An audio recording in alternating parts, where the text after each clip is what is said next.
In this video, we're going to learn how to do fraction operations on the TI-84 plus CE. So let's look at the first one. Remember, fractions are division, and for a lot of these, you probably could just use division. You could use -1 divided by 2, just using this division bar instead of the fancy fraction bar we're going to look at. But in some cases, you can't, and it can give you errors. So we're just going to practice using the fraction bar so you can get used to it. Okay, and it's not too hard. Once you know where it is, you're happy it's there. Okay, so first we have -1/2. Note something important. This is a subtraction sign. These are all operations. This down here is referring to a negative sign. So since there's nothing in front of this, it's not representing subtraction. It's representing a negative. Whereas here, this symbol is representing subtraction between these two fractions. Okay. Again, here, this is a negative and this is a subtraction. Okay. So hopefully you can see the difference, or you remember this. If you ever get an error, okay, you might want to check that you're using the correct button, whether it be negative or subtraction. So I'm going to start with negative. Now I want to put in these fractions. Okay. So first 1/2. To put in a fraction form that's not just written as division, so 1 divided by 2 is equivalent, but we want the fraction form. So I hit math, and here this changed things to fractions, but we want to create things starting as a fraction, which is right here. So you hit math, and then to get here you could go 3 to the right or 4 to the right, or just hit a left arrow and go 1 to the left. It will take you to frac. Now this first one, n over d, if you hit enter here, it will give you a form that you can type a fraction in. So this is the one we're going to use a whole bunch in this video. So I hit enter. Notice the cursor starts off on top. I want a 1 there. Once I'm done on top, I use the down arrow to get the cursor in the bottom. I'm going to put a 2 there, and then make sure you use the right arrow to get out of the fraction. Sometimes you'll find that you forget to use the right arrow and you'll see a whole string of things in the bottom of the fraction. Okay, now we have plus. We need parentheses. So parentheses.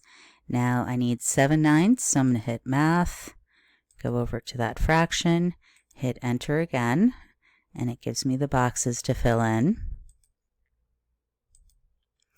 Now I need to subtract 8/9, so we have minus, go to math again.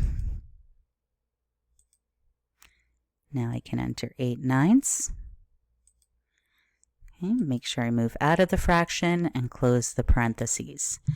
So another nice thing about these fractions is you can make it look identical to how we usually write it in written or typed form, so you know that you have it written correctly. When I press enter, it'll do these fraction operations, and it will simplify the answer for me as well. So our answer is -11/18.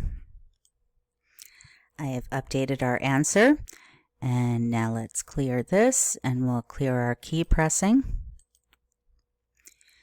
Okay. Now the next one is, this is a good example where if you wrote this straight across as division without using parentheses, your answer could come out wrong. Okay, but if we use fractions, the calculator knows that you have to do 9 divided by 5 before this division and 3 divided by 5 before this division. It's not exactly how we do it, but if you just wrote them straight across as 9 divided by 3 divided by 9 divided by 5 divided by 3 divided by 5, you would actually get a calculation error. Okay, so again, this is a good example. You might not see it right away, but if you use the fraction button, you won't make an error. Okay, so I'm going to put 9/5. Move out of the fraction. Now I need division. Okay, now I need my next fraction, which is 3/5.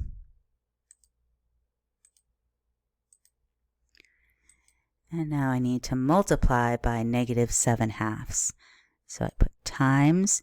We don't officially notice the times looks like a little asterisk here. That's typical. Okay, we don't officially need these parentheses. The parentheses here make it look nicer. We don't really need it here, but if you just want to be safe, we'll put in the parenthesis, then we'll go get ourselves a fraction. Okay, and it's nice that it makes the parentheses big to go around it. Oops, I didn't put in the negative sign first. I'm going to use 7 over 2. I'm going to do that first, and then I'm going to try to go out front and add my negative sign. And now we'll close the parentheses. Okay, again, I'm going to hit enter. It's going to simplify our result, and it's an improper fraction in this case. If you needed a mixed number, you could change it how we learned before, or as a decimal. So we have negative 21 over 2. And I've updated our results here. Let's look at the last one. Let's clear everything out. Okay, so we have 5/3. So I'm going to get a fraction form. 5 over 3. Then we have subtraction. Okay. It actually wouldn't matter in this one special case, but notice this is 1/2 being squared. So this means 1/2 times 1/2. It doesn't mean just square the top or just square the bottom. If we just squared the bottom, we get the same answer. Okay, but this is another nice part of having the fraction button. So we're going to put in the parentheses. Go get a fraction set up. And we have 1 over 2. Then you're going to close your parentheses and then square. Okay, so there's a button just for squaring. There are other, if in general you want to do any exponent, you can use this. Why don't we just use this one? Then this blinky thing is on top.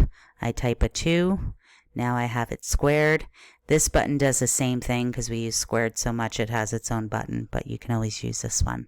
Okay, now I got to get out of the exponent. Okay, so I'm going to go to the right and watch the cursor drop. Okay, then multiply by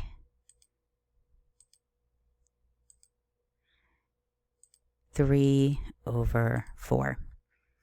Move out of the fraction and hit enter, and there's our simplified result, 71/48. And I've updated our final answer here.